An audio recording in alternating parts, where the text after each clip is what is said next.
చెప్తా చెప్పు. నాకు పేరెంట్స్ ఎంకరేజ్మెంట్ లేదు కాబట్టి ఇప్పుడు నాకు ఐడియాలు ఇచ్చేవాళ్ళు లేరు. నీకు ఐడియా ఇచ్చడానికి నేను ఉన్నా. ఏదైనా నాకు ఐడియా ఇచ్చడానికి మంచి చోటు మాట్లాడడానికి నాకు ఎవరు లేరు, సలహాలు ఇవ్వడానికి. ఏదైనా చేయాలన్నా కూడా కనీసం ఇట్లా ఇప్పుడు పొద్దున్న లేచి చెట్ల దగ్గర ఇట్లా ఒక రీల్ కావాలన్నా ఐడియా, అది ఐడియా అట్లా రీల్ అనేది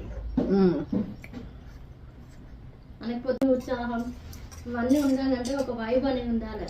అవును, ఏది లేకుండా తినేది తాగేది పండుకునేది, తినేది తాగేది పండుకోవడం అంట లైఫ్ ఏముంటుంది కొత్తగా ఏమొస్తుంది. ఇప్పుడు అందరూ ప్రోత్సాహం వల్లనే నేను ఈ స్టేజ్కి వచ్చినా అని చెప్తా. నేను చేయలేకపోయినా, నాది పిల్లల దాంట్లో చూసుకోవడం బెస్ట్ కదా. అట్లా నా క్రెడిట్ ఇవన్నీ చేయడం నాకు రాదు అంటే